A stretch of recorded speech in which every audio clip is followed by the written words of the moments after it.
Hello दोस्तों, स्वागत है आप सभी का आपके अपने यूट्यूब चैनल जांगड़ा स्टेनोग्राफी के अंदर। मॉडर्न वॉल्यूम फर्स्ट का पैसेज नंबर 6 का डिक्टेशन करेंगे आज, तो ready for that.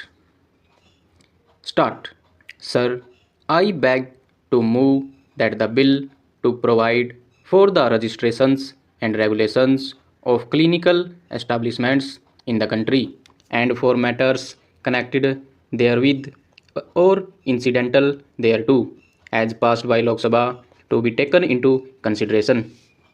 Many countries have regulatory framework for the delivery of health care services. Such regulations address a wide-ranging set of issues from location of facilities to the type of treatment being provided in accordance with protocols and standards and ethical patient care. Such regulations are of particular importance in the health sector, more so when there is both the public and private sector provisioning of services. Phenomenal growth in the private sector in health, especially in the last decade, has significantly contributed to the socio-economic growth of the country. It needs to be acknowledged that impressive growth of the private sector has taken place despite very little active efforts at privatization in healthcare. Consequently, growth in the private sector in healthcare, though massive and impressive, has largely remained unregulated. Many unethical practices are being driven by the desire for profit maximization. This is despite the fact that some states have enacted laws for regulating healthcare providers. The general perception is that current regulatory process for healthcare providers in India is inadequate or not responsive to ensure healthcare services of acceptable quality and to prevent negligence. Concerns about how to improve healthcare quality have continued to be frequently raised by the general public and a wide variety of stakeholders, including government, professional associations, private health providers, agencies financing healthcare, National Human Rights Commission, and also by the judiciary. The complaints range from inadequate and inappropriate treatment to excessive and unjustified use of high-end diagnostics to inflate costs. Some complaints have also been received that even where the patient had died, dead bodies were not handed over till the dues were cleared. On account of all these factors, a need has long been felt for a central legislation for ensuring uniform standards of facilities and services by the clinical establishments throughout the country. In view of the above, the Clinical Establishments Registration and Regulation Bill 2007 was introduced in Lok Sabha on the 30th August 2007, and the same was referred to the Standing Committee on Health and Family Welfare, which made about 60 recommendations on the provisions of the bill. However, the said bill lapsed due to dissolution of the 14th Lok Sabha. Therefore, the Clinical Establishments Registration and Regulation Bill 2010, incorporating therein certain recommendations made by the Standing Committee, was passed by the Lok Sabha on 3rd May 2010.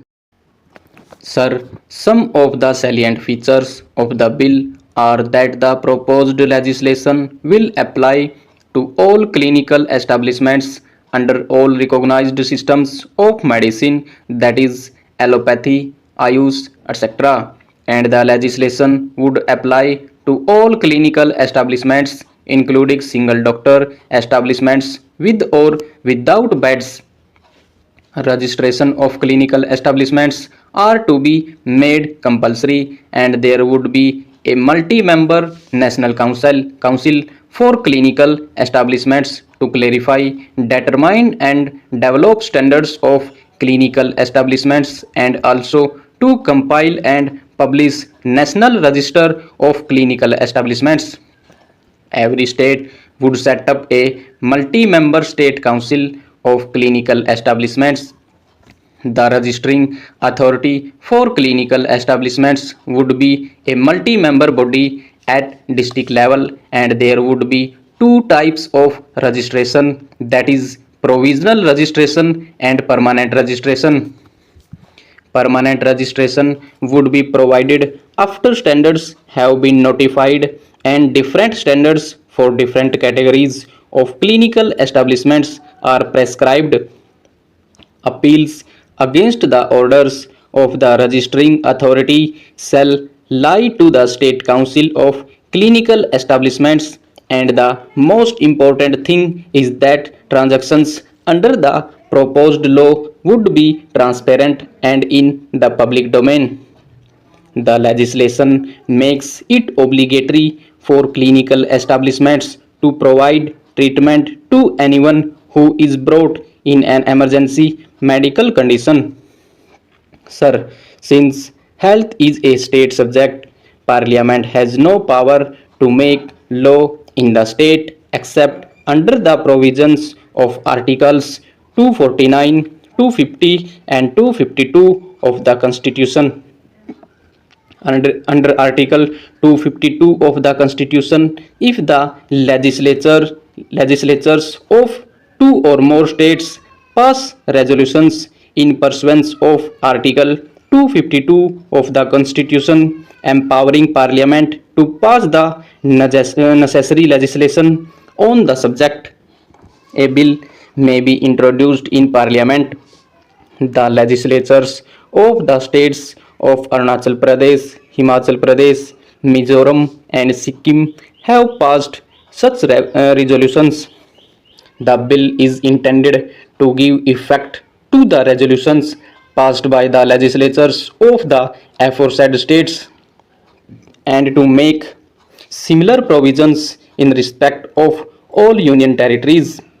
Sir, I have briefly touched upon the salient features of the bill and look forward to achieving the mandate of Article 47 of the Constitution for improvement in the public health with a view to prescribe minimum standards of facilities and services which may be provided by the clinical establishments in the country.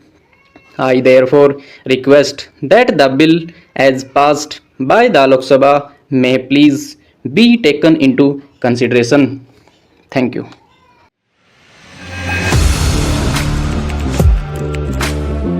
Audio Jungle.